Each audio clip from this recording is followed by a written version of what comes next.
Benvidas e benvidos, xente, a esta emisión especial da Radio da Xente de Teo. Hoxe estamos no del Congreso, el día 28 de novembro, e co gallo do 25N, as Tenses pola Igualdade fixeron un acto aquí que se chama Café que non cala. Queredes saber que é iso? Bueno, pois Nair vainos a decir quenes son as participantes deste Café que non cala. Ben, pois esta tarde temos con nos a Rosa Gómez Limia, presidenta de honra da Asociación Teenses pola Igualdade, a Lucía Calvo de la Uz, alcaldesa de Teo, María Vázquez Rey, concelleira de Educación, Muller, Igualdade, Diversidade e Lingua de Teo, María López Álvarez, concelleira do PSTC de Teo, Silvia Fraga, secretaria de Igualdade do PSDG, e, como moderadora, a Laura Salgado Santos, periodista da Radio SER, que será quen dirixa todo isto. E sin máis, damos paso xa a Lara. Lara, cando queiras. Pois moi boa tarde a todas e a todos. Como decíamos, compañeiros maravillosos da xente de Teo que están facendo este podcast, pois estamos aquí grazas á Asociación Teenses pola Igualdade, que nos convidou a poder participar deste acto, para poder escoitar sobre todo estas 5 mulleres, para que podamos falar no Cogallo e no entorno do 25N, do Día Internacional para a Erradicación das Violencias Machistas. Foi esta semana, pero eu sempre digo que un día no que temos non solamente que reivindicar ese día, senón todos os días do ano, porque os datos están aí. Quería agradecer, por suposto, que teñades pensado en min, da Asociación Teenses pola Igualdade, para poder moderar esta mesa. Xa fostes presentadas por parte dos compañeiros da xente de Teo. En todo caso, queríamos tamén dar a benvida a todas, a Rosa Gómez, grazas por estar, Lucía Calvo de la Uz, alcaldesa o mesmo, María Vázquez Rey, benvida, María López Álvarez, benvida tamén, e Silvia Fraga aquí ao meu lado, tamén moi boa tarde. Quería dicir tamén unha cousa, porque se cursou o convite ao BNG por parte da Asociación Teenses pola Igualdade, pero alegaron motivos laborais, polo tanto, pues, declinaron participar neste debate, pero tamén quería que quedara reflectido. Grazas a todas por vir, e, como digo, ande vais de escoitar as persoas que están hoxe aquí, estas 5 mulleres, imos, ao finalizar esta mesa, abrir unha pequena quenda para que as persoas que tamén estedes aquí pois podades plantexar alguna pregunta, alguna reflexión, ou mellor algún tema que nos poida quedar no tinteiro, non, durante o tempo que vamos a estar aquí, por se queredes plantexar calquera cuestión. Gustaría comezar, para abrir mesa, que nos quitemos un pouco a vergoña todas, cun dato, e a partir deste dato, pois xa vos plantexar a primeira pregunta e comezamos. Quería plantexar o seguinte dato, que é o último completo que temos. En 2024, Galicia registrou 7.602 denuncias por violencia de xénero. Isto é case unha a hora, son 21 cada día. E hai un incremento de 1,6 puntos respecto ao ano pasado. Pódense facer moitas lecturas destes datos, unha lectura de maior visibilidade, maior maneira, digamos, de acudir das mulleres ás institucións, pero a primeira cuestión que vos lanzo é que estamos facendo mal como sociedade para que os datos non deixen de medrar e que tamén estamos facendo ben para que a xente confíe, as mulleres confíen máis nas institucións. Lanzo a pregunta, non sei quen quere romper o xeo. Rosa, rompes ti o xeo? Aquí se empeceu. Bueno, eu penso que a liberdade que estamos adquirindo as mulleres con a nosa autonomía, que traballamos, que temos incluso a posibilidade de vivir solas sin ningún agobio, nin necesidade de nadie que nos atenda, esa libertad está nos costando moi cara. Porque as estadísticas din que a maioría das mulleres asesinadas o son porque están en proceso de divorcio ou en proceso de non te aguanto máis. Esa libertad de dicir non te aguanto máis está dando estes malos resultados.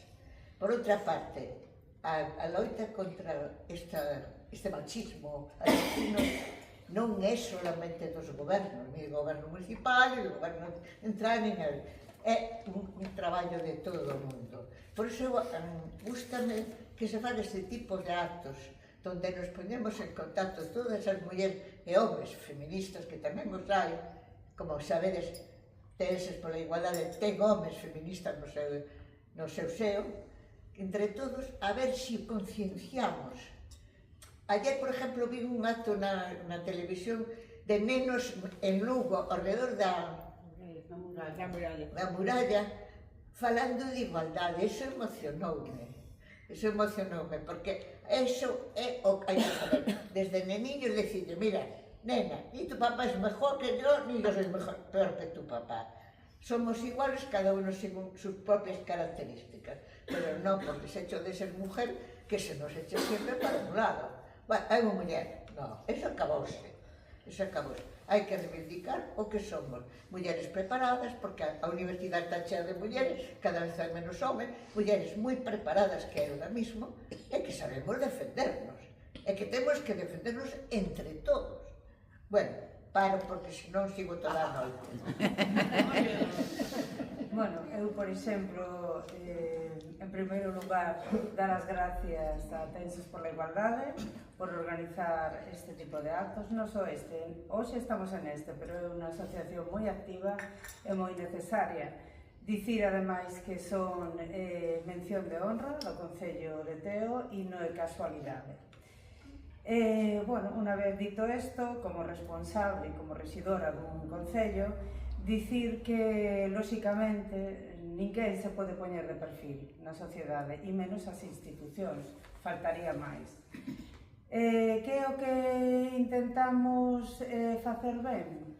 Bueno, pois nos, lóxicamente, temos que aportar o noso graniño de area, intentamos achegar, aquí estamos nun concello mixto, un concello que é parte urbano e parte rural.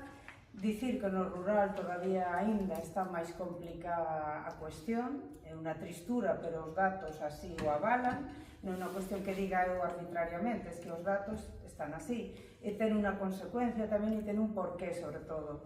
Pois, bueno, é máis difícil, hai máis deslocalización, máis, bueno, esparcimento, digamos, e os medios pois suelen estar, é triste, pero é así, en os núcleos ou máis poblados ou nas grandes urbes. Eso, hoxe en día, xa estamos intentando que non sexa así. Aquí en Teo, precisamente, contamos con un CIN, Centro de Información á Muller, aquí está a meu carón, a concelleira de Igualdade, precisamente, entre outras áreas, e desde as institucións nunca vai a ser suficiente o que fagamos, porque hasta que haxa 0 víctimas, nada vai a ser suficiente. Aínda que só haxa unha, esa unha nos ten que preocupar, pero nos ten que preocupar ademais como sociedade. E iso todo creo firmemente que pasa sobre todo, pola educación. E aí todos temos moito, todos e todas temos moito que dicir, porque a educación empeza nas edades máis ternas. Sabemos ademais, está fea que eu o diga, pero a muller que é machista é máis machista incluso que o home. É terrible, isto encantaríame non ter que decir isto, pero é unha realidade palpable, é así. Entonces creo que todo, independentemente de que todos temos que estar unidos, que non debe de haber ninguna fisura, que non deben de entrar posiciones partidistas, que ten que ser unha cousa de todos e de todas, de todos os actores da sociedade. Pasa, e eu creo firmemente, sobre todo, pola educación, como por casi todo nesta vida. Entón, aí entran moitos actores, entra o pai, a nai, os irmáns, colexio, institucións, se poñen medios para erradicar precisamente eso, e sobre todo pasa por condear firmemente, e volvo a insistir, sin ninguna fisura de ningún tipo, a violencia de xénero. Calquera violencia, pero en este caso estamos falando da de xénero. Non se pode permitir. Non se pode permitir. Seguramente non faremos as cousas todo ben que debería de ser, porque digo, hasta que sexa 0, está claro que non está ben feito, pero intentaremos estamos traballando arreo para intentar, dentro dos medios que temos e as ferramentas, axudar a que eso non sexa unha cuestión de todos e sexa, insisto, condeado por todos. Que sea unha lacra. Dicía a alcaldesa ahora unha cuestión que tamén así, se queredes, podedes aportar neste sentido, a cuestión da educación, non? E eu quería tamén trasladarvos un dato que a mí me sorprendeu, que as últimas enquisas apuntan a que, sobre todo, os rapaces novos de menos de 25 anos están empezando a dicir que a violencia machista é un invento. Entón, claro, con estas cuestións, tamén vos pregunto a algunha das Marías que quere falar, ou a Silvia, que ainda non falastes, claro, como revertimos isto cando son as novas xeracións que veñen por detrás dicindo estades vos inventando isto?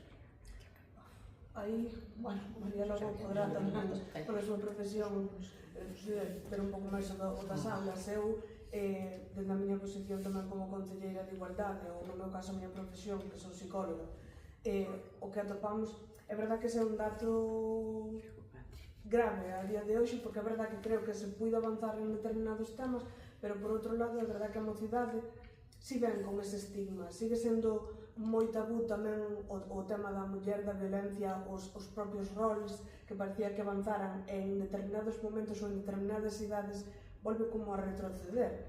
Eu creo que aí tamén implica moito todo o tema das redes sociais, as novas tecnoloxías, os videoxogos, porque teño participado en algunha charla incluso que a Garda Civil ofrece, tanto as familias como os centros escolares, que moitas veces os videoxogos de hoxe en día se agasallan a idades moi tempranas e sin que o adulto que o agasalla sepa de que vai ese xogo. Nunha charla para familias ainda falábamos de chamase un GTA, regálano a veces na comunión ou en Nadal a nenos de 9 anos, e claro, cando realmente os adultos ven o contido que ten eso, onde ganas puntos por ir con un coche matando mulleres prostitutas, estás regalando eso a un neno de 9 anos. Non ten a madurez para poder... Xa, iso. Sí, un pouco todo. Por iso é tan importante a formación. Exactamente, o tema das suscripcións, que a veces das un botón e xa está suscrito a algo. Moitas veces cando os pais, as nais se dan conta é porque lle chega algo na factura a cargo e di, onde saleu isto? Ou agora que metes unha compra por internet é guardar número de tarxeta, entón para a seguinte compra é como a inmediatez, todo iso ao final crea unhas barreiras tamén, porque non todos estamos ao mesmo nivel de coñecemento, e iso no tema da violencia de xénero agrava, porque as novas xeracións veñen como máis adiantados en esas tecnoloxías e realmente tamén o que fai a trampa, non? Porque logo hai a xente que se aproveita, xa pasamos a outro tipo de violencias, a outro tipo, pois as estafas, o que é a pederastia, todo ese mundo, non? Que dá para outra... Sí. Pero en canto a isto, é verdad que sí que debe ir un pouco máis da man todo o que é a sensibilización para a prevención en temas de violencia de xénero. Eu creo que desde as institucións se debe abarcar, pois, eu precisamente que levo a área de igualdade e de educación, algo que sí que vimos dentro coas técnicas foi de que podemos abrir máis a actividades e obradoiros que sexan de tipo familiar, onde a sensibilización sexa non só para o neno, senón para a familia en completo, porque de aí tamén parte, antes falaba fora con Silvia, pois que nas familias, non? Aí tamén o entorno, moitas veces das unha charla, pero de pouco serve que o mellor leves aos centros escolares só unha charla, se logo na familia non sabemos como está esa familia ou ese entorno ou que poden recibir de aí. E logo a formación aos mestres tamén, que debe ir en conxunto. E aí eu vexo moi interesante, agora que vimos dentro, o das mesas locais e interinstitucionais contra a violencia de xénero, porque é un núcleo onde participan todos os estamentos, non? Están dentro das forzas de seguridade, os centros de saúde, os centros educativos, as AMPAs, e de aí, pois, agora, entón estamos formando os protocolos de cada área, é un pouco para ter todos en conxunto as liñas a seguir tamén. E iso creo que tamén é moi importante, e, bueno, pois que entón tamén estamos traballando niso e conseguindo poder avanzar, creo que tamén é algo do que permite ese achegamento das institucións, pois a veciñanza, as vítimas, ou dar a coñecer pois o CIL que mencionaba a alcaldesa, porque moitas veces nas zonas rurais precisamente non se coñece, quizás é un paso aí onde as institucións ainda temos que poñer máis empeño. María, ti como educadora, non sei que tamén observas isto no teu alumnado, que mellor hai signos de preocupación. Sí, bueno, un pouco enlazando as dúas cuestións, a min que se me ven a mente que, bueno, na miña experiencia docente, fora da política, no? Que é onde estou agora, bueno, eu xa tamén teño un certo percorrido e sí que noto que non, dicir, a pesar de que as estadísticas nos dan números peores a miña valoración persoal, que obviamente é sesgada, como toda valoración persoal, é que a situación é moito mellor. É dicir, eu identifico, ou as miñas alumnas identifican as situacións machistas ou de violencia machista que hai 15 anos, cando eu empecé a traballar, nin eu mesma identificaba e elas moito menos. Pero sí que está presente no día a día nas aulas e as como nai tamén dunha persoa adolescente, que hai moita polarización. Eu sí que vexo que hai moitas rapazas, en este caso hai moita diferencia de xénero, moitas rapazas que son capaces de identificar e que se identifican con discursos feministas, pero non así os rapaces. E de esa polarización chegamos a esta situación que se relatou aquí e que é certa, que eles, pois, obviamente estou generalizando, tampouco quero decir que isto sexa o 100%, pero é verdade que entran en un lugar de moita defensa, non? Entón, eu isto tampouco valoro realmente super negativamente, porque igual que as mulleres se revolveron no seu momento cando tiñamos unha situación de desigualdade, de violencia, e se organizaron no movimento feminista, pois quizás é que agora os homens se teñen que remexer e organizarse e reconstruir a masculinidade, que en realidade é o que está ahora mismo en cuestión e afortunadamente en perigo. Esa masculinidade que serviu ata agora as mulleres xa non nos serve, ou allá que non nos serva, porque é precisamente o que nos está xerando os problemas de violencia de xénero. Entón, sí que vivo isto nas aulas, sí que vivo isto na xente da miña idade, que estamos entre os 40 e os 50 anos, está aí, ¿no? Esta polarización, está na televisión, está nos medios de comunicación e está nas redes, que son os medios que están agora mesmo, digamos, informando aos adolescentes. Aos adolescentes é moi raro que lean un xornal, mesmo que miren a televisión así de continuo. As redes sociais son moi rápidas, teñen discursos moi breves, que profundizan moi pouco, que fan reflexionar moi pouco, pero que chegan moi fondo, e son estes eslóganes os que agora nos están causando pues, un problema social que, repito, creo que ten que moverse, é dicir, a masculinidade ten que tambalear, porque o que hai hasta agora non nos vale a ninguén. Entón, é dramático, esta situación que temos é dramática, pero agardo que sexa un momento de dramatismo para que a masculinidade se recoloque, se organicen novas masculinidades como no seu momento se organizou o movimento feminista e entón as estadísticas empecen a estar pois, a favor das mulleres, por fin.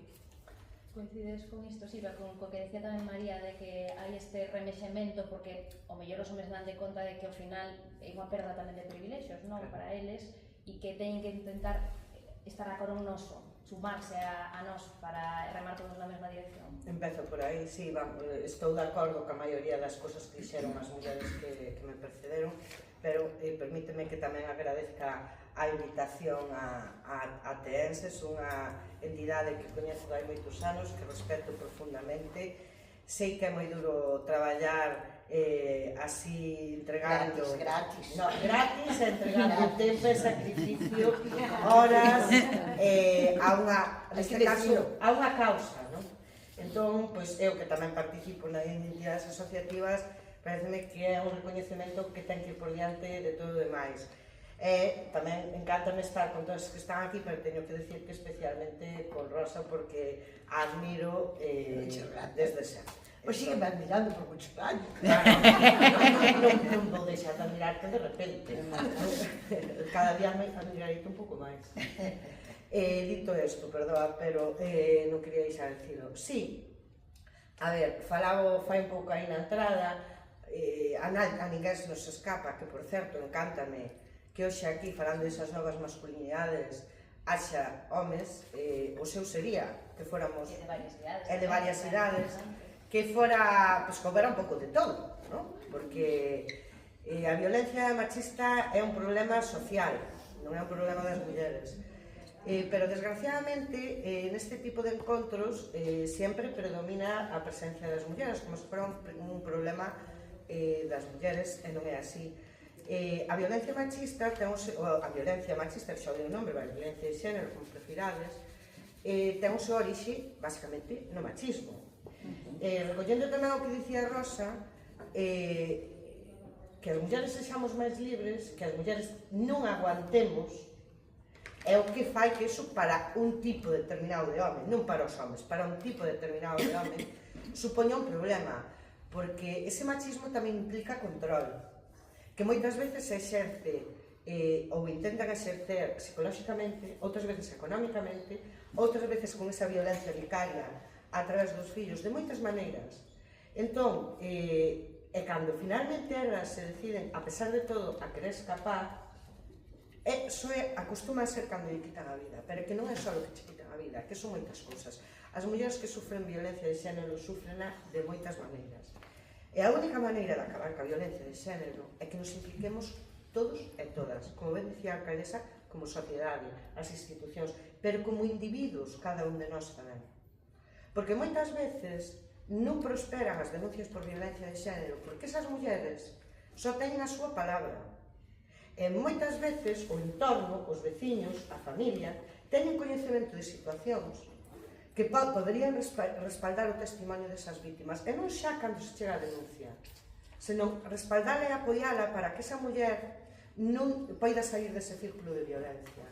Porque hai moitos condicionantes que non che permiten sair do círculo de violencia. Como dicía, a falta de independencia económica, os teus fillos, o propio secuestro psicolóxico, que saberá mellor ela que a min, que sufren moitas destas mulleres. Eu creo, volvendo a denuncias que decías que antes, que efectivamente pode ter varias lecturas. Eu quero pensar que o incremento das denuncias deriva de que hai unha maior concienciación, de que hai unha maior protección tamén desas mulleres, que tamén maior confianza nas institucións, que non sempre se actúa de maneira perfecta, evidentemente, pero sempre que a mellor das intencións, ainda que poida, desgraciadamente, a veces haber fallos. E creo que acabar coa violencia machista pasa indefectiblemente por ese compromiso de toda a sociedade, pola educación, pola sensibilización, pola formación de todos os profesionais que, tanto os que traballan directamente cas víctimas, que se eso xa sería como obvio, e non é así, como os do ámbito educativo fundamental. Pero quero dicir unha cousa, que eu decía tamén antes ali na entrada. Cando falamos de educación, tampouco podemos descargar toda a responsabilidade de educación en valores ou de educación en igualdade nos colexios, porque a educación de onde ten que partir é das casas. Sempre. E non só do que lle dis, senón do que lle demostras, do que lle enseñas, do exemplo que lles das aos teus fillos e ás tuas fillas. Entón, se ti lle ensinas o respeto, o compartir, a igualdade, en todo o exercicio da vida, pois estás dando o exemplo correcto. Isto é unha carreira de fondo e que non vamos a conseguir, oxalá me equivoque, acabar ca violencia machista a corto plazo, pero están sentadas as bases para que sexa en algún momento. E despois, con respecto ao denegacionismo, se me permites, eu non podo deixar de decir que neste país se empezou a negar a violencia de xénero cando xurdiu e tivo altavoz un partido negacionista da violencia de xénero, porque iso é así. Porque antes diso podía haber máis ou menos concienciación, pero nadie negaba a súa existencia, porque hai cousas que son evidentes, que ven do latín, es vidis, lo que se ve desde fuera. É dicir, se morren mulleres, están aí as cifras, como se pode negar a evidencia? Non só mulleres e nenos, que tamén matan para facerlle danos ás súas nais. É dicir, entón, é o que decía antes Rosa, deriva todo desta liberdade. E con respecto aos nenos, quería dicir unha cousa máis. É certo que decías ti, perdona que os nomes son terribles, María, a percepción das nenas da violencia, efectivamente, claro, mellorou moito por esa labor imprescindible de concienciación e de sensibilización. Pero, por outro lado, que dicías ti, están os nenos que cada vez ven menos machismo, se creen que non existe ou se creen que non existe a violencia. É dicir, por que pasa eso? É o que, volvendo á tua pregunta, pois pasa porque se históricamente as mulleres temos menos dereitos e liberdades e os homens teñen máis, para que seamos así, quer dizer, alguén ten que renunciar a algún privilexio. Que non quere dicir que as mulleres queran estar por encima dos homens. Queremos ter igualdade de dereitos e de oportunidades, pero reais. Queremos deixar de ser as que cargamos ca doble, ca triple tarea, dentro, fora, en todos os sitios. Ca carga mental, que sobre todo entenderemos as mulleres, porque eu creo que, a mí costa me explicar na miña propia casa o que é a carga mental, o que implica. E despois, remato xa, perdón, que seguro que me estendín, e precisamente tamén, polo que decías ti, María, tamén, perdón, no do acceso da xente moza a internet, que penso que vamos a falar deso. É que é terrible, porque hai que ter moitísimo cuidado, porque internet pode ser unha grande oportunidade, pero tamén un gran peligro, porque é unha gran ventana. E aí os pais e as nais tamén teñen que exercer un control e unha responsabilidade, porque tamén entendo que moitas veces, cando estás cansado, chegas a casa, pois aí deixas os fillos, desconecto un pouco, non, porque iso é unha ventana, é como se viviras no medio dunha selva e deixar a porta aberta, e deixar os teus fillos solos diante desa selva, é que non, e os estudios din que o primeiro contacto, e non é un tema menor, dos nenos e das nenas que a pornografía produce entre os 8 e os 11 anos. Que enseña a pornografía? Non enseña respeto ni valores, enseña violencia, comportamentos de dominación cara a muller, e esa, en moitos casos, é a única educación afectivo-sexual que reciben os nenos e as nenas. Se non reciben nada máis que eso, pois que van a reproducir o que ven. Perfecto, con isto que te dicías, fai pouco na cadena SER de unha suiza que entrevistamos, e o que dixo foi que o vídeo máis visto de pornografía era o vídeo dunha agresión sexual. É dicir, que estamos falando duns términos, evidentemente, dunha relación non consentida, que é o que despois reproducen os rapaces máis jóvenes. Quería abordar tamén a da violencia digital, porque está saindo no debate. Credes que se normaliza máis? É dicir, o mellor o que acontece no ámbito offline, as amenazas, coaccións, etc., que se trasladan ao ámbito digital, que sofren moitas mulleres, pois precisamente nesa perda de control da que falabades vos, do agresor, que o mellor unha muller decide que vai denunciar, marcha da casa, pero, claro, xa non a controlan no domicilio, pero a controla pois coa activación da localización no móvil ou con ese tipo, ou a acceso ás contas bancarias, canto gastas, canto deixas de gastar. Credes que eso se normaliza máis? Que o temos máis normalizado porque non o coñecemos, porque é un medo un pouco descoñecido? Mira, a mí pareceme, despois de escutar todas esas intervencións, pareceme unha cousa. As mulleres, en xeral, sabemos que estamos discriminadas, pero eu encontro cantidad de mulleres que me din que elas non están discriminadas, o sea, acaban por non reconocer a propia discriminación que sufren. Eu, por exemplo, moi xovenciña, fun sacar, a primeira vez que me enfadei por o feito de ser muller, fun sacar o pasaporte para ir a Francia, que tiña un irmán ali, e levarlle os meus nenos para que os veran. E cando cheguei, me dixeron, tiene que venir su marido aquí a firmar. Dije, ¿cómo mi marido a firmar? Sí, tiene que venir su marido a firmar porque usted solo no puede sacar el ese. Yo, que venía de un sitio, ou viña de un colexio onde non éramos mulleres, ali non había ningún tipo de discriminación, chamais me había plantexado o tema da discriminación hasta que vin aquelo. Entón, aquilo foi o que me fixe a min, chamoume o jefe o gran feje, que se non se calla usted la boca vai para el calabozo, porque eu me enfadei muchísimo con eso. Bueno, o tema é que as mulleres acaban por non reconocer a nosa propia discriminación.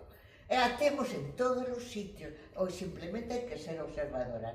Falábamos da educación. Educación, a min é que a base. O que pasa é que hai moitas mulleres e moitos homes que non están preparados para educar. Había que educalos a eles. Entendes? Había que educalos a eles ou a elas, porque non están preparados para educar en igualdad os seus fillos.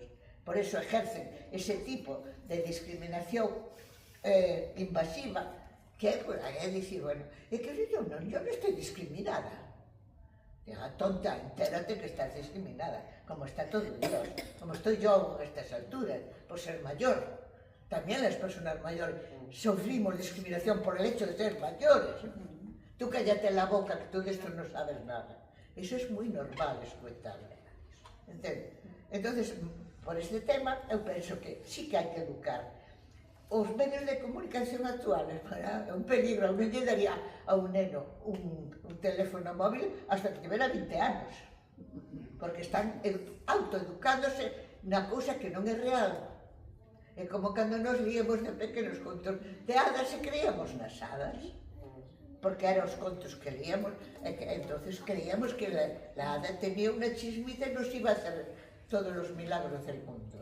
Por lo tanto, o que hai que concienciarse como nais, como pais, como abuelas, como tíos, como primas, que este é un problema de esta social e que hai que tomarle o pulso a este problema.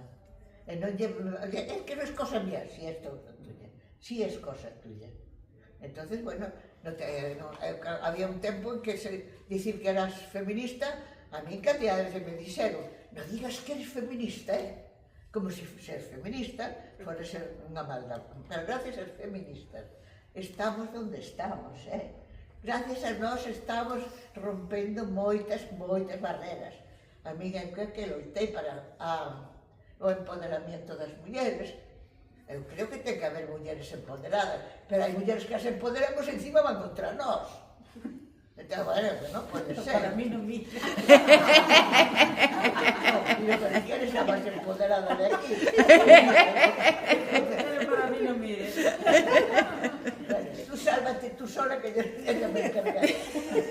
O sea, é o tema así que, bueno, que sabedes, eu non vou para porque son moi faladora, entón vou parar de esa Só vos quería plantexar tamén unha cuestión con isto que dis, Rosa. Claro, moitas veces o mellor tamén custa moito romper con iso porque nos mesmas fomos educadas tamén polo machismo. É dicir, fomos educadas nestes... A miña nai, que non é unha persoa susceptible de ser machista, pois é verdade que de pequena, pois que séntate como unha señorita, isto é...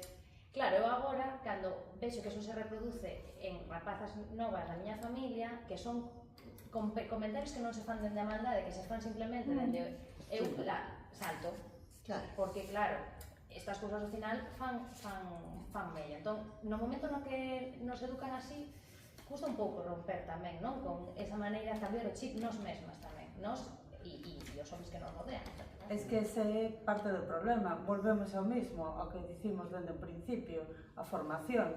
E a formación, a educación, e como dicía moi ben Silvia, non é só das institucións, non é só dos colexios e de parte da sociedade, é fundamentalmente, en primeira instancia, das familias. E todos, coincido contigo no que estás a decir, que estamos educados, estamos en certa parte narcotizados.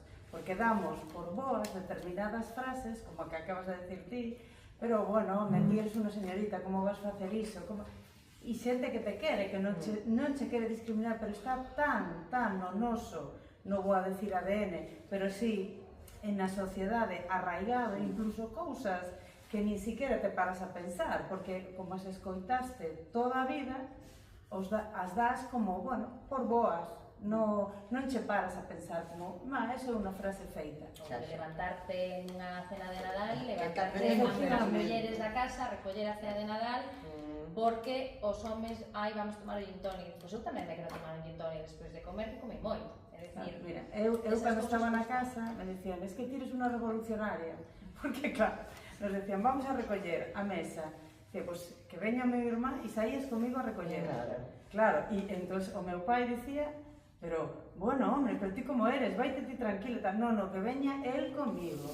Pero non o facía ni pensando ni en feminismo, ni en machismo, sino porque era unha nena, e decía, pero vamos a ver, o último mono, que veña tamén comigo. Xa empezamos a ser feministas no mundo. Entón, evidentemente, sí que hai non todos os seres humanos somos iguais, ni todos temos unha capacidade de resposta, ni unha capacidade tampouco de discernir. O digo por estas mulleres ou negacionistas, homens e mulleres, da violencia de xénero, da discriminación, que sin dúbida hai. Tanto é así que eu vou a dar un dato moi cruento que acabo de consultar e que é certo, ademais. Das mulleres asesinadas, 7 de cada 10 non denunciaron. Eso que nos di?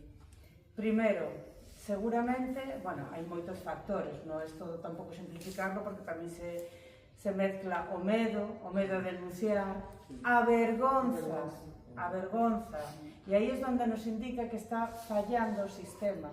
Por iso insisto tanto en que dende as instituciones, desde os medios de comunicación, desde todas as partes, estemos unidos fronte a iso, porque senón que estamos facendo é flaco favor ás víctimas. Eu, mira, estou moi contenta porque, bueno, podería estar máis aínda, pero chegamos a un acordo ás forzas políticas de Teo, a excepción do BNG, que decidiu no sumarse en facer unha declaración institucional este ano no Concello de Teo. Para mí, como muller, como vecina, como rexidora, como alcaldesa, para mí eso é unha honra, porque estás mandando un mensaxe claro e firme. Non o vamos a consentir. Ninguén, pense o que pense, non o vamos a consentir. E iso é imprescindible, porque moita xente pode dicir, bueno, eso é un brindis ao sol. Non, todo, por pequena cousa que sexa, deixa un pozo nunha muller, nunha víctima, nunha nena que se está educando. E temos que ser moi firmes, dende logo. Non chorar, reivindicar os nosos dereitos. No, pero eu non xo falando de chorar, eu non choro casi.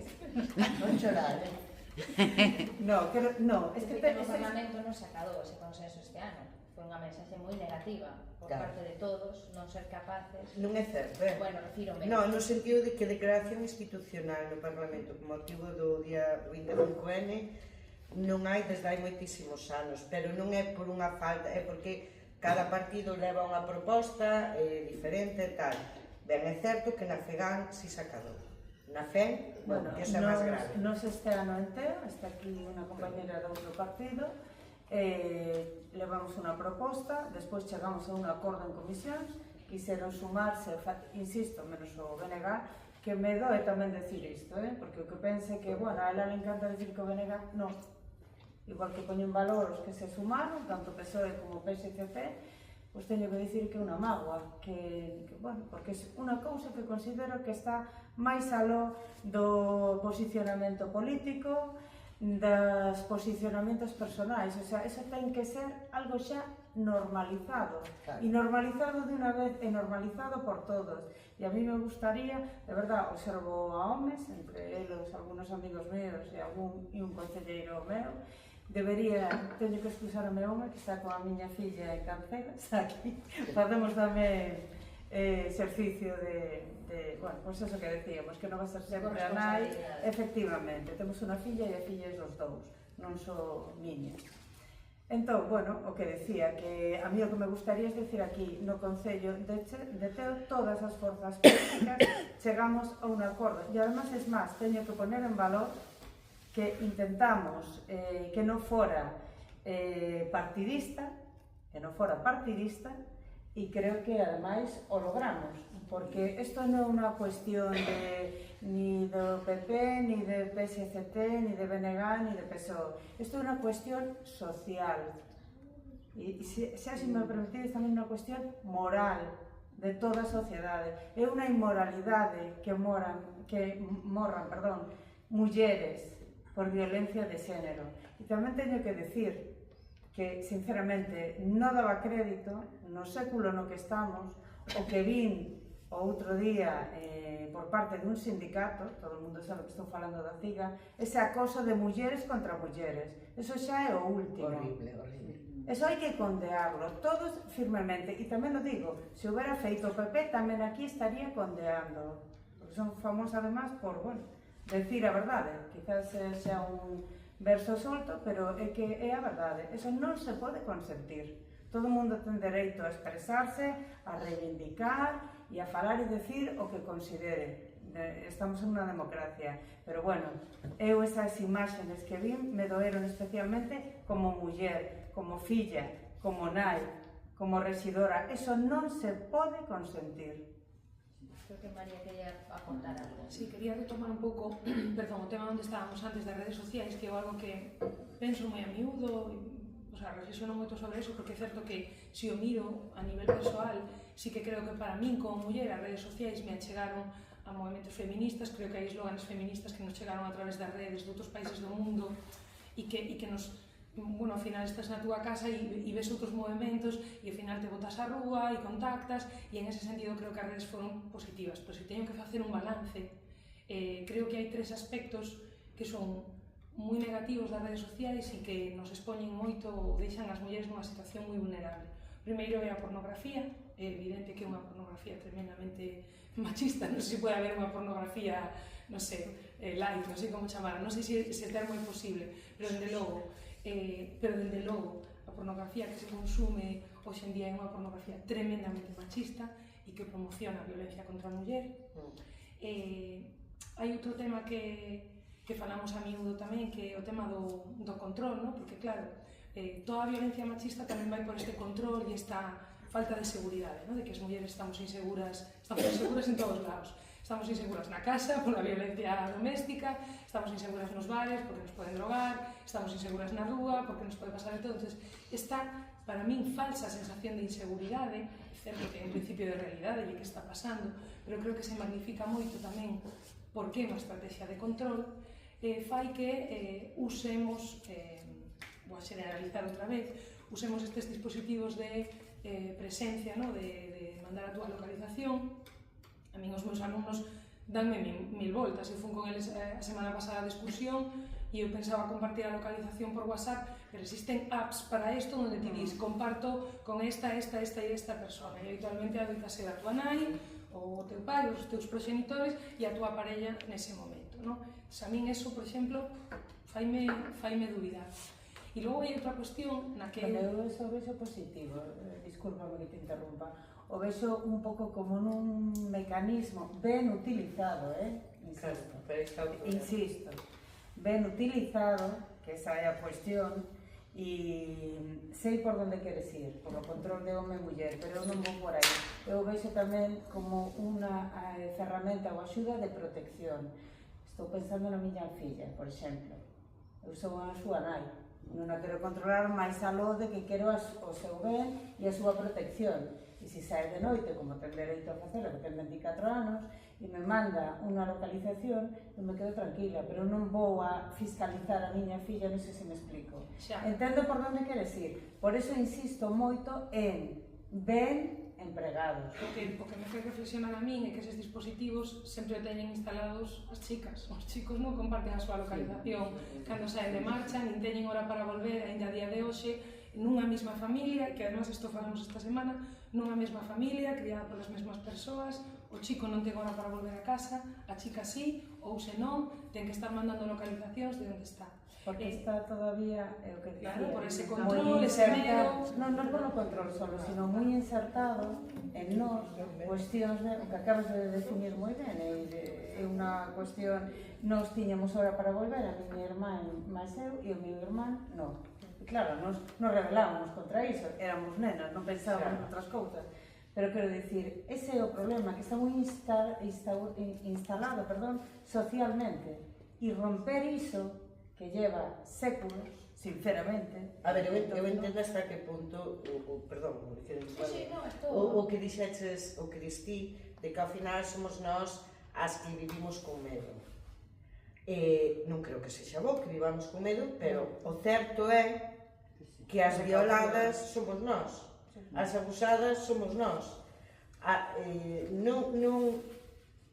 Vamos a ver, se vamos para a calle mirando para atrás, que nos puderon inculcar, pero é que realmente non quita que a un home tamén lle poida sufrir unha agresión, pero está aí o feito de que seguimos sendo, entonces volvemos cara atrás, é dicir, eu entendo o que di ela, pero tamén é certo que vale de ferramenta de control o que hai que poñer unha balanza, e é a miña reflexión, tampouco teño respostas ni certezas, hasta que punto eso é un mecanismo que nos vai salvar. No, porque a tecnoloxía está aí, a tecnoloxía foi diseñada por alguén e está clarísimo que está aí para usarse. Estáse usando para o beneficio das mulleres ou para o control das mulleres? E eu non teño a resposta. Eu podo ter unha opinión con respecto ás miñas vivencias. Perdón, quero acabar unha última cousa. Hai outro mecanismo de control que me parece moi potente por parte das redes sociais, que me fai reflexionar moito, porque eu quedei moi impactada na miña adolescencia, vivía nunha vila pequena, un varón gravouse tendo relacións sexuais cunha muller e aquelo difundiuse como nun pub ou non sei, nun bar, non estaba, pero chegoume de casa, non? Isto, bueno, pues, imaginade, nunha vila pequena foi unha bomba, por suposto, a que se marchou para sempre foi a muller, bueno, o señor tivo consecuencias legais e todo isto, pero bueno, seguiu vivindo, segue ali, segue facendo a súa vida. É verdade que eu vexo, pasados os anos, os discursos dos meus pais, como cambiaron, non? Con respecto a isto, se condenan totalmente, mesmo o meu pai ainda me decía outro día, hoxe en día sería impensable. E aí é onde está o erro. Hoxe en día é moi pensable. Hoxe en día xa non hai que gravar en VHS, quedar con tus colegas, poñelo no pub e despois que alguén denuncie. Hoxe o día se nos va de las manos da cantidade de vídeos que se comparten e da cantidade de ameazas que reciben fundamentalmente mulleres, porque eu, obviamente, volvo a dicir, teño unha visión moi sesgada, nunca vi ningún rapaz que me dixera es que me amenazan con esto, le compartí un nude e agora me amenazan con que tal. Eu sempre recibí esas queixas de parte de mulleres. Por tanto, creo que aí volve a haber outro mecanismo de control moi potente por parte das redes sociais. Repito, só teño preguntas, non teño respostas. Preguntarvos un batiño, precisamente do que decíades do mecanismo de control do medo, despois os datos o que din é que as agresións se producen tanto sobre todo as sexuais, que son as que pensamos que hai ese mito de que hai un señor nunha esquina que nos vai a violar, e a realidade e os datos o que din é que a maior parte desas agresións se producen por xente coñecida, do entorno da propia víctima. Entón, quería fiar co que decía María, de que o millor tamén estamos pensando, non? Temos certos mitos que custa un pouco tamén romper, e incluso cos datos encima da mesa, seguimos pensando, non? Para justificar que teñamos que mandar a localización a chegar a casa, para cando, pois eso, a nai nos di, oye, vai con cuidado pola noite, pois se pasa. E eu, recollendo o que decía María das redes, creo que fai falta un regulamento por parte dos legisladores moi fortes, porque eu teño que decir que como alcaldesa que son muller, ademais, e que recoñezo unha persoa forte que pode encarar determinadas situacións, pero non me parece, hai cousas que chegan a mandar por mensaxes privados que se fora un home estaría segura que non nos atreverían a facelo, e non só iso, sino que tamén amparados, incluso amparadas, en un anonimato. Eu creo que iso hai que regularlo, e se ti queres ter unha red con un pseudónimo e tal, ten que estar vinculado a unha identidade real despois, anda que os comuns, digamos, non o podamos ver, porque eu, por exemplo, se quero cursar unha denuncia por recibir amenazas ou por calquera outra cousa, que estou segura que de ser home non me chegarían. Que isto é o triste. Iso nota de, digamos, as mulleres que se dedican a esa política, porque ademais isto me lembra que dixo tamén a alcaldesa da Coruña, que tiveron, lle pasaron, foi bastante comentado. Vos tamén o notades, que vos chegan comentarios que se non fora de... Home, de mí tamén, bueno, é que menudo carácter ten, tal. Se fora un hombre estarían diciendo, bueno, o ten clarísimo, ten as cousas clarísimas, tal. Sou unha muller, di que a mí eso o que me fai é motivarme máis, fai o efecto contrario neste caso, pero a lo mellor non todo o mundo reacciona igual. Non fai moito que se lle puxo nome a isto, pero ten un nombre que se chama violencia política por razón de xénero. Ahora xa hai estudios internacionais, está máis que estudiado, aparte de que o vivamos, está máis que estudiado. Porque as mulleres que estamos en política, non quero deixalo pasar, porque diso como... Nós se supón que estamos aquí para defender o resto ou para propoñer, pero que tamén sufrimos isto. Si somos persoas. Tamén somos persoas. As críticas que pode recibir unha muller e as que pode recibir un home son diferentes. É dicir, as mulleres que estamos en política, se critican o noso traballo, é lexítimo que o critiquen. Porque para eso estamos. É lexítimo que o critiquen. A cuestión é como, vale? A cuestión é como e que critican, porque a nós, é dicir, non nos critican o noso traballo, criticannos como vestimos, como nos peinamos, que bebemos, a que hora, se temos fillos, se non os temos, con que falamos, porque a ver, porque a que hora nos levantamos, a que é unha cosa exageradísima.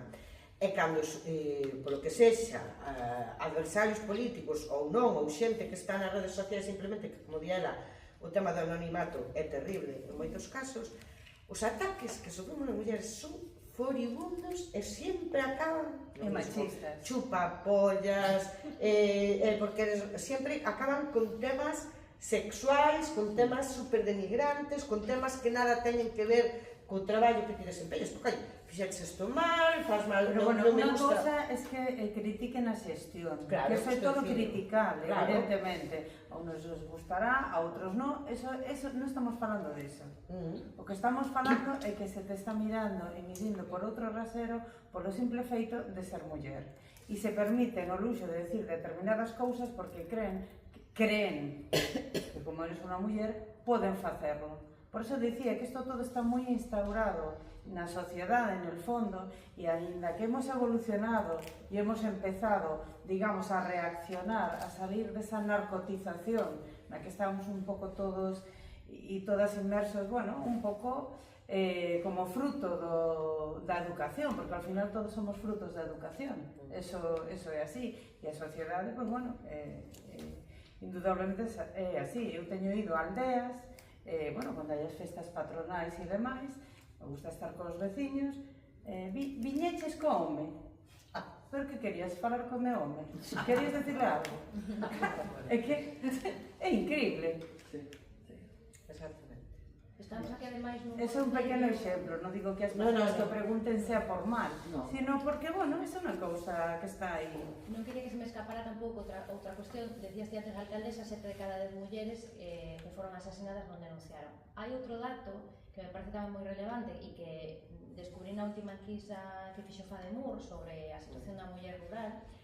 Nos concellos de menos de 20.000 habitantes producense, como é o caso de Teo, onde se producen 6 de cada 10 asesinatos machistas do ano pasado aquí en Galicia foron precisamente en concellos pequenos, en vilas de menos de 20.000 habitantes. É dicir, que a violencia permea moito máis nas zonas rurais, comentabades vos antes, que a situación de dificultade de acceder a certos recursos, etc. Vos compartides que as mulleres do rural poden sufrir máis esa violencia, que lles custa máis romper ese círculo da violencia, que lles custa máis rachar con iso? Sí. María, que estes concelleira máis responsable. É que, por un lado, está o poder chegar a esas mulleres. E logo que, agora mesmo, a maior parte da poboación que está en zona rural tamén ten unha idade maior. Entón, veñen un pouco máis, volvemos a esa parte educacional en como foron, cando, como que sigues aguantando, non? Porque é o que tocaba e como vas a decir que non. Igual que agora vos poden sorprender separacións con maior idade, non? É que aínda escoitas comentarios e a esa edad, pois se aguantou hasta ahora, non sei que problema ten agora, as mulleres tamén, esos son comentarios que siga habendo. É que nunha aldea é moito máis difícil que vayas, incluso a veces cando organizas actividades, que é difícil que vayan a participar porque é que se me ven indo a esas actividades, a ver o que... Ese é outro estigma que agora estou vendo desde dentro de organizas unha actividade de igualdade e parece que xa hai un fondo de violencia, un fondo de feminismo levado ao extremo ou de... como que crea rechazo, porque esa é outra das cousas que se nota, o sea, e agora falas de feminismo ou de charlas neste enfoque e moitas veces xa crea rechazo. Claro, eu creo que estamos nun punto no que todo se polariza tanto que acabas abandonando. O sea, daí volvemos a, efectivamente, pois, eses extremos, ou como ben dís, que non se chegue a recoñecer tamén por certos lados, e non, eso tamén, a verdad, que parte da educación e de como foi educado na familia, porque ao mellor hai charlas, pois como a doxe, e di, bueno, pero esa cousa de mulleres, non? E ao mellor dicho alguén que sendo home é unha excelente persona ou que sea, que non che fai pero que non entende que eso sea, dic, non, ti tens que vir, participar, ver a outra perspectiva, porque ao mellor precisamente iso é o que non se coñece. Sabes, o decir moitas cousas ou como actuar, e incluso esas propias mulleres, de que tes fillos, e dicir, non, eu fago isto porque eles teñen que dedicarse a outra cousa, e logo chegan aos 20 anos, e digo, é a autonomía personal deste neno, concretamente, sabes, porque as nenas como que as vas modulando a que dentro da autonomía que van adquirindo coa idade teñen esa outra independencia, non, doméstica, así.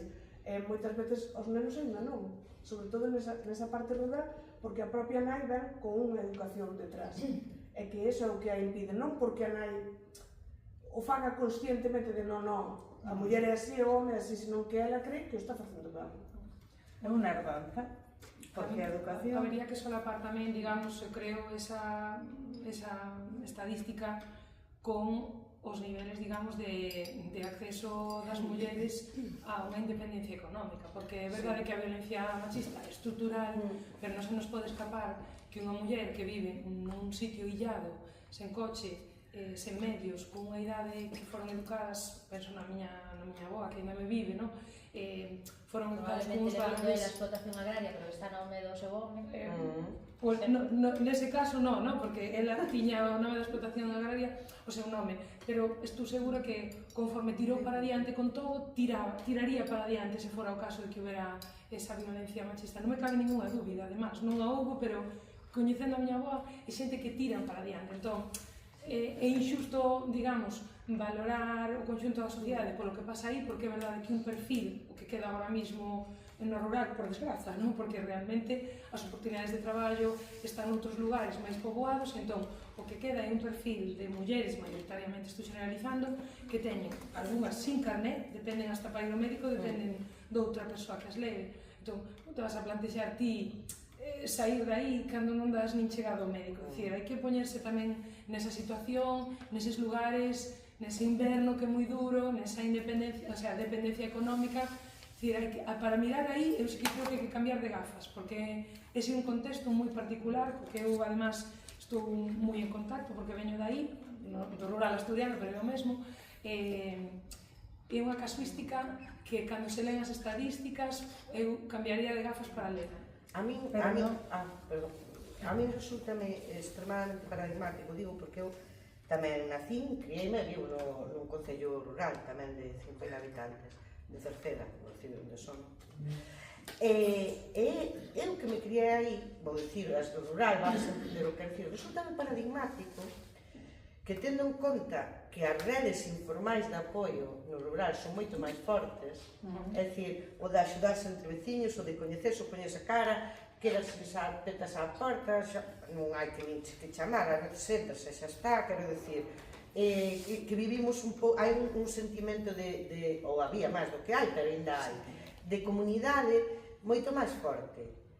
Pero, claro, ese sentimento de comunidade existe, pero como tamén existe para tapar, non? Sí. Para tapar.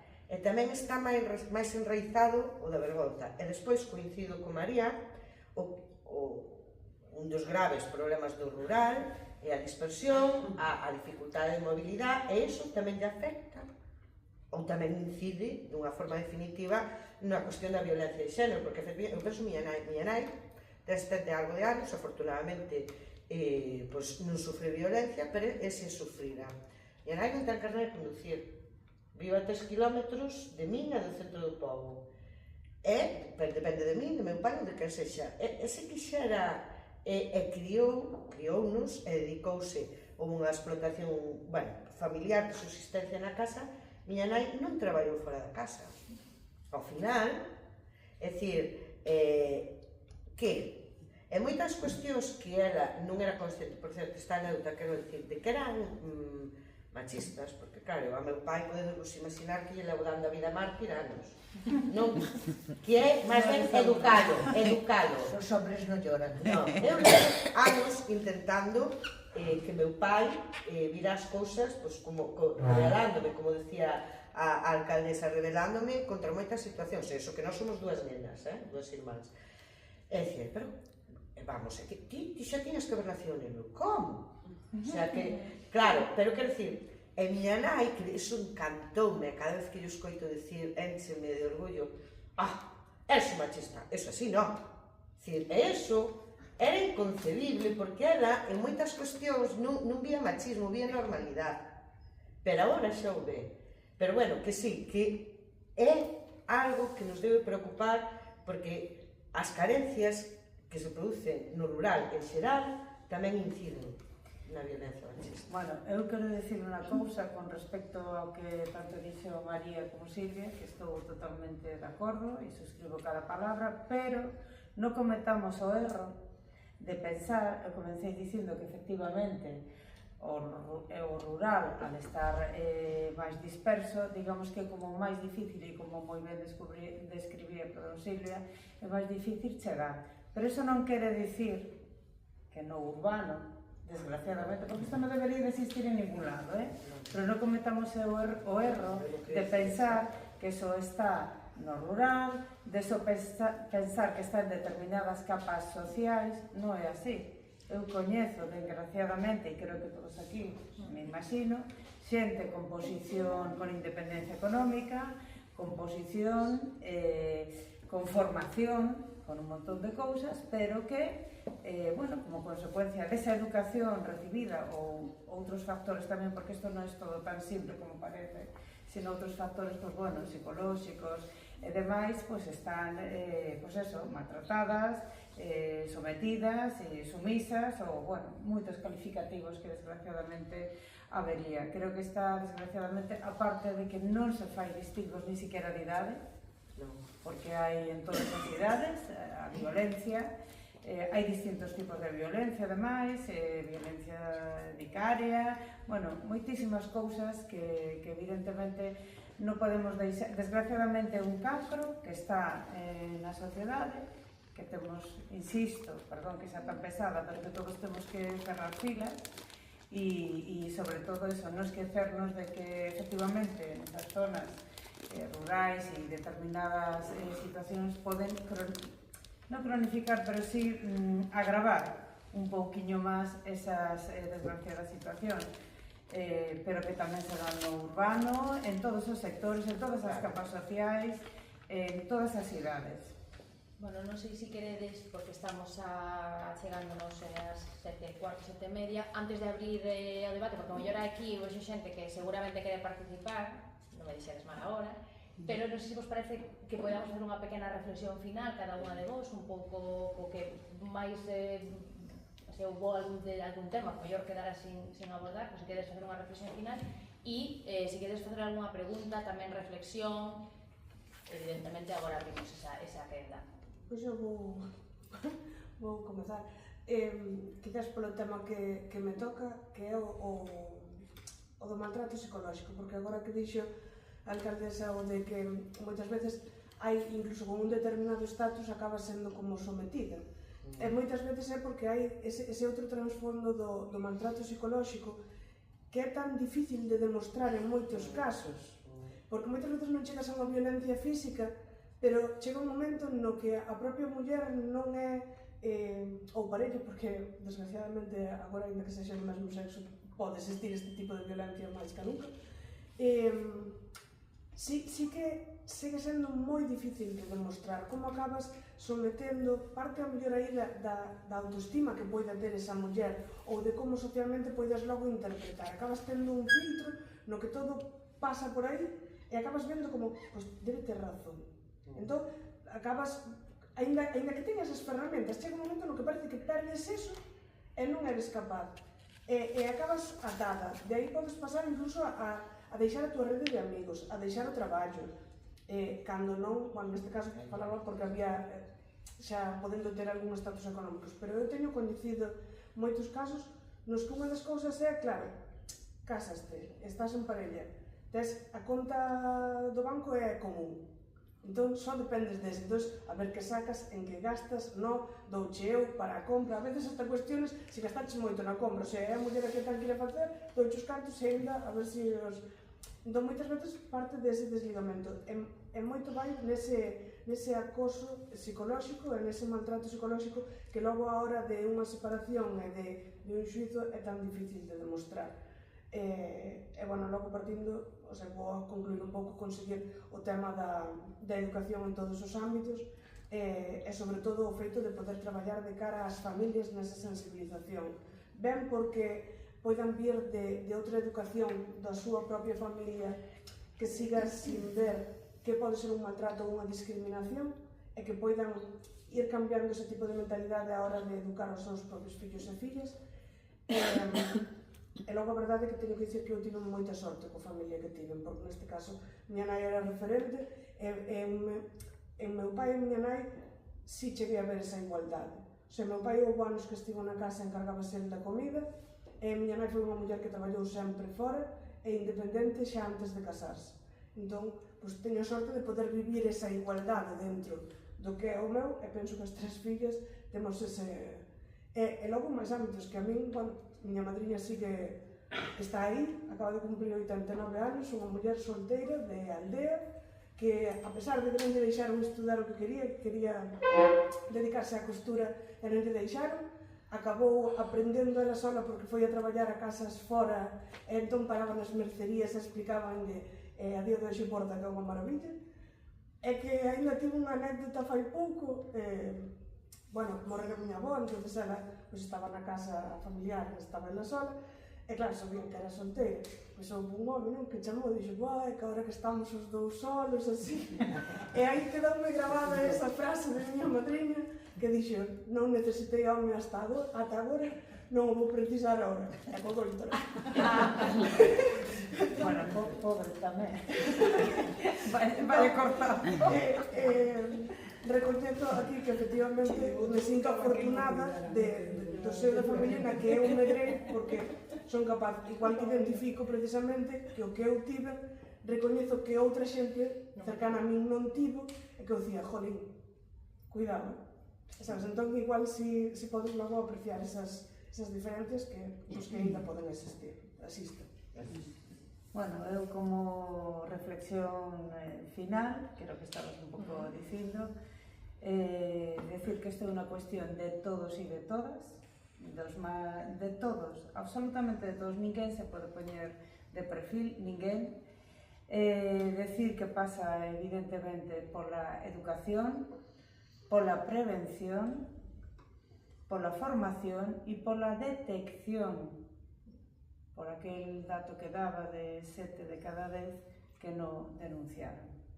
Entón, bueno, insisto, isto é unha cuestión de toda a sociedade e bueno, mentras non haxa, comecei dicindo isto e volvo a repetir, mentras non haxa o único número aceptable que é 0, non podemos decir ni que hemos mellorado ni absolutamente nada, porque aínda que eso haxa unha víctima, esa víctima nos ten que preocupar, porque é o indicador máximo e absoluto de que o sistema falla, de que a sociedade falla, de que as persoas fallan, de que a educación falla, de que toda a pirámide falla. María, non sei se tamén queres fazer unha reflexión final. Sí, bueno, penso que verdad que aquí se puxo moito foco no tema da educación e outras medidas que se poden tomar, pero da igual se a educación, se son as familias, se a política, todos os cambios non viñeron da educación para baixo, da política para baixo, viñeron da baixo para arriba. Foron as mulleres que se organizaron, as que conseguiron cambiar o discurso, as que conseguiron chegar ás familias, as que cambiaron a educación, e as que cambiaron a política, e as que van a seguir cambiando. É dicir, se eu me teño que quedar con algo, o poder no movimento feminista, que puxeron cuestións a debate, con a intensidade que proporcional o enfado, e a raiva que sentimos as mulleres, e só de aí, só desa organización, xa se leva conseguido moito e se vai a chegar a conseguir moitas outras cousas, o sea que xa sei que non é o día, porque tocaría máis para o 8M, pero que está todo tan intrincado que é imposible non acordarse do movimento feminista e todos os logros que se conseguiron, que estou segura que van a vir. Non se me quita da cabeza toda esta charla, porque estou acompañando a unha das mulleres da miña vida. O ano pasado, polo mes de febreiro, preparaba para a súa filla non sei, tiña que ir como de... era Marie Curie como con unha capa, porque era para o cole e tal, e mentre lle preparaba ela como no ordenador, aquela Marie Curie como de superheroíña, contábame todo o seu proceso que estaba preparando de separación, de maltrato e tal, que importante esa muller que, xa vos digo eu, hai 10 anos mismo plantexaría, como asumía, igual que pintaba ali a Marie Curie de superheroíña, como asumía un discurso feminista que xa estaba dentro dela, porque fora mastigando e elaborando, que lle permitiu empoderarse sin independencia económica aínda, sin carné de conducir aínda, pero tomar esa decisión. E hoxe, ningún ano despois, xa ten un traballo e xa sacou o carné de conducir, E iso non veu da política, non veu da educación, non veu da súa casa, non apoiaron. Veu de que se sentiu sostida por un discurso, por moitas outras mulleres que o fixeron antes e que las puido ver, e e por unha rede de mulleres que a soportaron. Entón, iso é o que quero poñer en valor. Eu, Rosa, vou deixar a Rosa que cerrara. Rosa que cerrara, que é a presidenta. Non, me da igual, acaba. Bueno, coincido moito ca súas últimas reflexións. Bueno, xa o dixen, tamén falei nesa liña. Eu, efectivamente, creo que xa sei que a educación non é a única vía, pero o futuro construíse a través da educación dentro e fora das casas. Un futuro mellor, unha educación en valores, pero no presente pasa, efectivamente, pola unión de todos e todas os demócratas e persoas de ben, persoas decentes, porque para min que non condena a violencia machista nin é decente nin é digno, e pasa por avanzar en igualdade, porque se avanzamos en igualdade reducimos o machismo, e o machismo é a orixe da violencia contra as mulleres, non hai máis, é así de simple. Entonces podemos parchear, asistir ás víctimas, podemos axudalas a salir deste círculo. Toda a atención que se dé desde as institucións, desde os círculos informais, desde os teus veciños, as tuas veciñas, a tua familia é imprescindible. Pero ao final pasa porque para acabar ca violencia machista hai que acabar co machismo. É así de simple. E despois, é dicir, non tolerar, non parabenizar, non mirar cara a outro lado cando se ve un mínimo comportamento machista que antes ou despois pode acabar en violencia. E, efectivamente, isto ten un papel importantísimo as asociacións feministas que foron as que nos impulsaron para chegar hasta aquí, desde as institucións, os partidos políticos, pero todos e todas nós, de verdade, eu creo que mentres que todos e todas nós nos sexamos axentes do cambio para acabar co machismo nesta sociedade, é imposible acabar coa violencia machista. Rosa, toca Bueno, echar eso non entiendo as palabras. Me dejáis a mí que, porque despois me vale ideas. Es que tendría que decir muchas cosas, o sea, tendría que decir muchas cosas. Pero, por ejemplo, voy a empezar por decir que el día más feliz de mi vida políticamente fue en el año 77 cuando pude meter el voto en la urna, por primera vez en mi vida. Y lloraba de emoción. Llevaba toda la vida sin poder votar. Bueno, pues ayer oí una noticia que parece ser que un partido político en los Estados Unidos pide que se nos quite el voto. Cuidado. Pero, por ejemplo, para dar un poco de alegría a este final triste que estamos poniendo, porque además es triste, decir que desde aquel día en que yo estaba sola y otra compañera en el Parlamento de parlamentarias, hoy hay más mujeres en el Parlamento que hombres. Eso tiene que notarse, tiene que cambiar la sociedad, porque estamos ya nosotras en la sociedad. Y nosotras estamos obligadas a cambiar las cosas que no son buenas. Por lo tanto, desde aquel día que yo pude votar, a mí no me quita el voto nadie.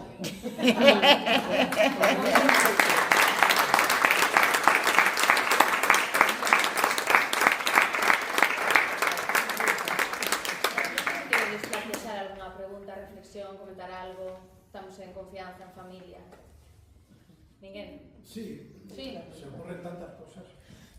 Bueno, perdonad que no hable gallego, porque lo hablo fatal. Hemos oído tanto hablar de la educación.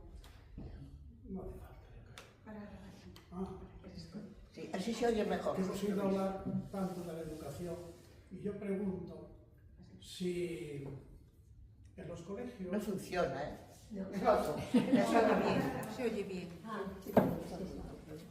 En los colegios y en los institutos, este tema se trata de refilón, no se trata una vez a la semana. O sea, la igualdad, el respeto a la mujer, se trata en algo. Cuidado. Pero que se van a asustar. Se trata en ética, en educación para la ciudadanía. ¿Dónde se trata este tema de la igualdad? No sé si hay algún profe en la sala. Tenemos a María. Bueno, es verdad, María. Hai unha materia, falo vos da educación secundaria que é que traballo eu. Hai unha materia que é educación en valores, Educación en que valores. ten dentro do seu temario. Se llama así. ¿Cuántas veces a la semana? Unha vez a semana. Una vez a la semana. Sí. pero é verdade que os docentes estamos moi formados en igualdade, bueno, moitos docentes... Se tendría que notar, entonces, ¿no? Eu creo que se ten que notar, porque moitos docentes estamos moi formados en igualdade e temos a titoría para traballar eses temas que entran dentro do currículum de forma transversal. Y el profesor de matemáticas, cuando está explicando, yo que sé, las ecuaciones diofánticas, es profesor de igualdad también. Bueno, creo que os profesores somos exemplos sempre. É verdade que hai estudos moi interesantes do currículum oculto dos libros de texto, é dicir, un problema de matemáticas, por exemplo, que además eu este ano imparto matemáticas en esta lotería que nos toca aos docentes de impartir un pouco de todo. Rosa va a la compra. Eso me refiero. Rosa va a la compra. Eses problemas en matemáticas eu sigo lendo, sempre Quien dice de cambio. matemáticas dice geografía. No, pero é moi interesante isto. Bueno. O currículum oculto, o que nos din os textos dos libros de texto sin decirnos nada, pero que impregnan e que construen tamén o imaginario do rapaz. Pero por otro, ¿cómo se a veces permiten actividades machistas de los chicos? Cállate burra, no sabes nada. Eso a veces se permite. Sí, non dubido, Por eso digo, non poño mano dúbe por ninguén. Si el profesor de cualquier asignatura es ante todo profesor de igualdad, profesor de respeto a la mujer, profesor que no permita nunca una actividad vejatoria hacia las compañeras. Sí, ahí estoy totalmente de acuerdo. Empezaríamos por ahí para que, precisamente ahora que hay más mujeres en todos los ámbitos, también en la educación, seguro, pues a ver si las mujeres también... Y en la universidad estudiando bastante más. O acceso a universidade está sendo ocupado. A ver si en el sentido se va notando bastante más que... se dan muchas actuaciones machistas, violentas, vejatorias en chavales de 14, 15, 16 y 17. Pero eso que dice usted de las aulas, que estamos totalmente de acuerdo, que estaba contando María, efectivamente, incluso libros infantis, non só os libros de texto, sino outras moitas cousas, eso é fundamental, pero non nos esquezamos, a casa, o que ves na casa, eso todo o vas, é o que vas a empaparte delo. E o que che vai, bueno, che podes, como estaba contando eu, revelar, pero non pensando, eu era unha nena cando facía esas cousas e outras moitas máis, eu salí moi contestataria. Entón, a casa é fundamental. Fundamental. O meu pai, cando veo a meu home con un aspirador, casi temos que levarlo ao hospital. A ela e a él, non? E insisto, no, a miña nai non. Porque o vello se sorprendía, porque algo non tiña... A miña nai, ao contrario, decía, que ben, e o teu pai... Si eu tamén me día, mía, que ben o fixeches, mira agora. E tal. Pero é que si, eu creo que o que di este señor é certo, pero eu creo que ten que ser un mix, é o que falábamos antes.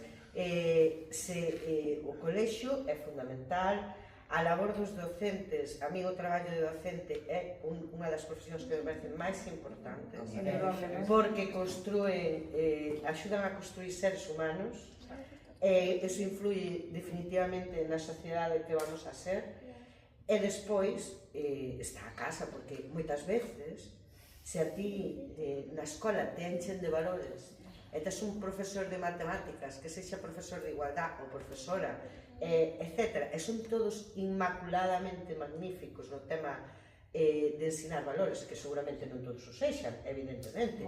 Pero aínda que o foran, se chegas a casa e a ti che desfán todo o que vas de aprender no colexio, ao final, no colexio sentanche unha base, pero o que che enseñan na casa ten un peso definitivo. Eu por eso diría que, perdón María, que poñería primeiro, en primer lugar, a casa, e despois, como esa simbiosis perfecta que debería de ser, lóxicamente, o centro de estudos. E os medios de comunicación.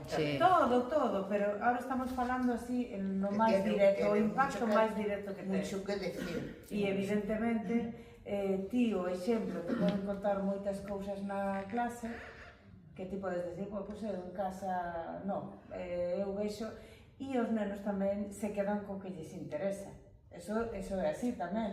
Entón, por eso, se recibo o mismo mensaxe en un lado e no outro, a conclusión vai ser a correcta. E o que pasou esta semana, disparo un segundiño, con ese equipo de fútbol de rapaces que xogaron contra unhas nenas e como lle ganaron, fixeron unha foto no vestuario e el hashtag a fregar. Es decir, eses nenos eso non aprenderán no cole, seguramente será porque o propio pero no campo de fútbol ves a rapazas que non hai violencia no cando xogan os rapaces é terrible. Pasoulle fai pouco a unha porteira, non sei de que equipo, se por aquí cerca, unha rapaza tamén de 14-15 anos, que tamén os rapaces se metían con ela por xogar ao fútbol. Claro, esas son cousas que siguen acontecendo porque eu creo que aí, coincido plenamente ca alcaldesa, escoitarán na casa certos comentarios, que o mellor, o que decimos antes, moitas veces non se fan de maneira... Bueno, en outros sí, Moitas sí, pero... outros sí. Por moito que hai o profesor, pois pouco pode facer. Eu tiña un exemplo dun caso que tive na consulta na que viñen, un pouco polos temas comportamentais, non? Do neno de 8 anos, e claro que se non recollía as súas cousas, que se non sei que, facemos a entrevista e todo, entón logo sempre me dirixo, non? O neno, que vai a ser parte do paciente, porque a veces os pais son reacios a ser eles tamén os que teñen que logo, non? E cando me dirixo el, di, é que eu que non entende porque eu teño que recoller os meus tenis e papá pode deixarnos sen recoller. Claro. Entón eu miro na nai e di, digo, pois creo que o papá tamén vai a ter que vir a consulta. Xa é familiar. Ainda hai moitas, en moitos tal. Eu cando empecé a traballar, empecé antes de morrer Franco. Antes de morrer Franco, traballábamos de luns a venres e os sábados íbamos un sábado sí e dous non. A turnos, non? Pero eu iba sempre, porque tiña 18 anos, era muller e os outros eran homes. Entón, o xefe, aos homes, inda que foran auxiliares como a min, non os poñía a dictarles, non os poñía a máquina, non lles dictaba. Eles facían o seu traballo independentes, pero non eso.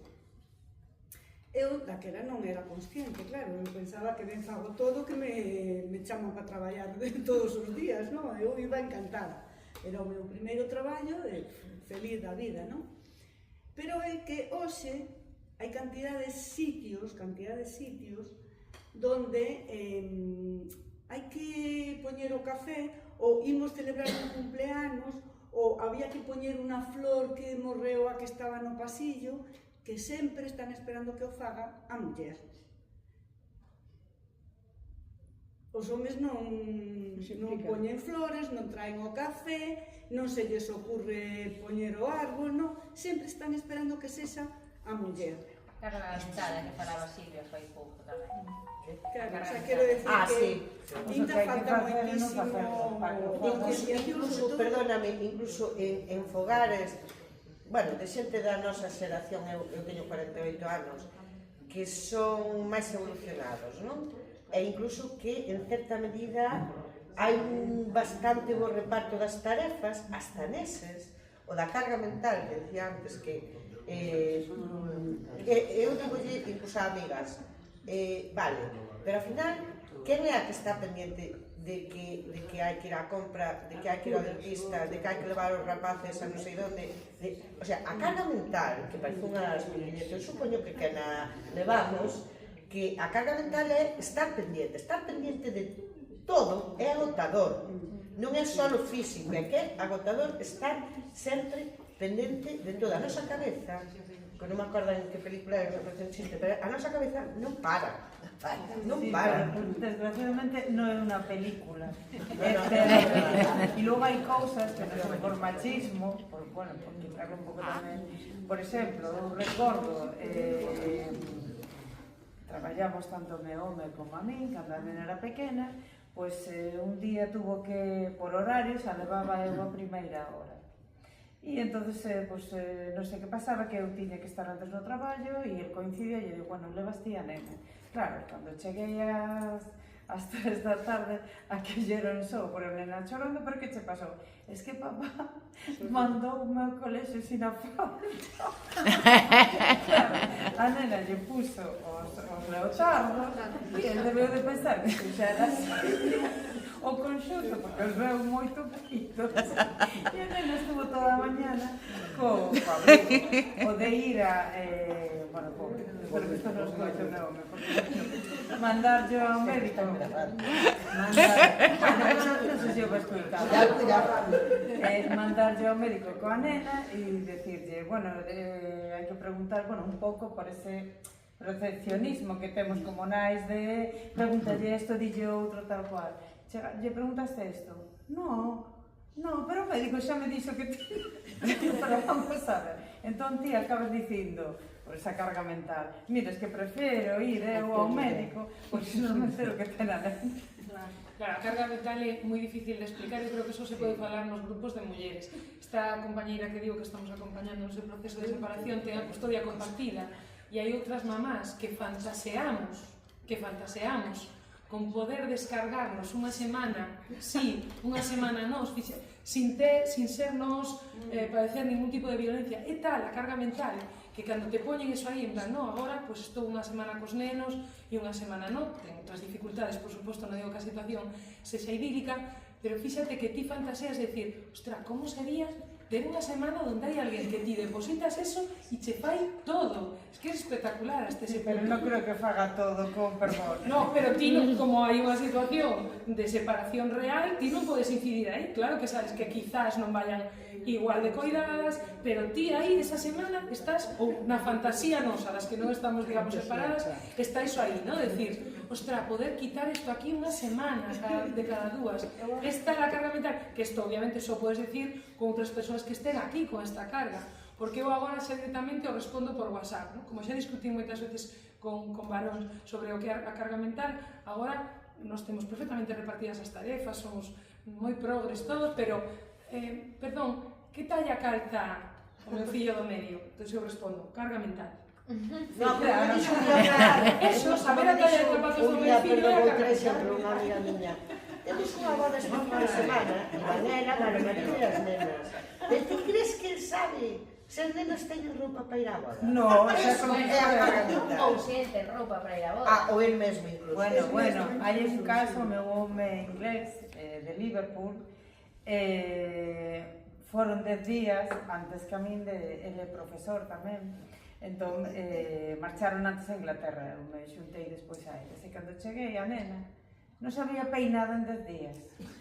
Non había peinado a nena, tuve que cortar yo o pelo. Entón, bueno, hai cosas que sí que efectivamente, ahora me río, pero en ese momento non me río nada. Pero é inconcebible para mí, porque ao final somos seres humanos todos, que cando salimos ao mundo, temos mans, pés, cabeza, cerebro, é dicir, e os seres humanos, os que tedes fillos, os seres humanos, salen dos dous. Eu non acabo de entender. Nós non é que teñamos un gen peinador, non é educacional. Pois a lo mellor, sí. De todas as maneiras, perdón, pero yo creo que hai que valorar esta capacidad. Es decir, somos superiores. Te lo digo una cosa, en el sentido... No, pero no, lo que te quiero decir es, aun siendo esa carga mental, es lo del lenguaje, los hombres son de Marte, las mujeres son de Venus. O sea, el hombre piensa en el objetivo prioritario, eso, hay que poner la punta. La mujer está pensando la punta, tengo que coger la aspiradora, recoger esto, es decir, esa capacidad de pensar que también es una manera que aprovechan de preguntar cosas. ¿Dónde está esto? ¿Cómo se pone la lavadora? Como tal, dices tú también sabrás. O meu home estaba orgullosísimo, porque a nena había desayunado, había comido, lo básico. había cenado, iba vestida. No quiero enseñaros las fotos de las combinaciones, pero bueno. Sobre todo es porque había sobrevivido. O sea, el tema es, él piensa en la supervivencia. Él me decía, no me imaginaba que me ibas a montar eso, por el pelo. Pero a ver, con la carga mental, que bueno, vale, facemos bromas e tal, pero solo ao final ten unha repercusión na saúde mental. E todos os estudios din que as maiores consumidoras de ansiolíticos e de medicación en general, para eso somos mulleres. E non porque se xamos unhas jonques do ansiolítico, por esa carga mental insoportable, polo desgaste que supón. Por esa mesma regla de 3, podo decir que cando me venen un home ou unha muller a consulta, o home acaba antes a terapia que a muller. Porque ao final ten moitas máis cousas colaterais que o problema que van a solucionar. E teño comprobado, veño, a demanda é, pois chegas a consulta por ansiedade, se é unha muller, a terapia vai a ser moito máis longa, porque aí logo sale outra cousa, e como cambio toda esta estructura, e ben, teño este problema, acabo de gobernar, desbordoume, bueno, o que sea, tal, e a terapia é moito máis corta. E ten un problema só. Claro, se non é eso, parece que todo xa está mal. Focalista. Iso é verdade, Non os ven. É que non sei por que haces eso. Pero igual é porque nunca tuveron esas responsabilidades ao largo da historia. Efectivamente, tamén. Si damos por fechado este debate e o trasladamos ao café que Me parece. compañeiros. Eu quería decir unha cosa. Ai, sí, veña, unha palabra. Eu quero agradecer a todos que me encantou todo isto de primeira vez. No, Primero, o da carga mental. Yo anotei no móvil para que non se me esquece. Porque sabía que algo me pasaba a min e é carga mental.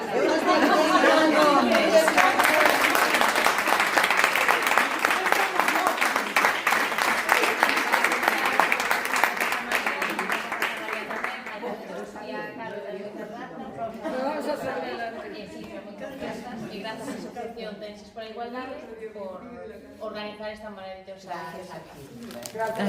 Espera.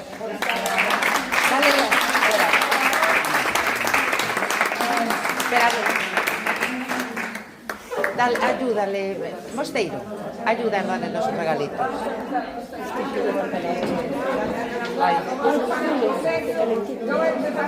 Bueno, esto se podría alargar una hora más.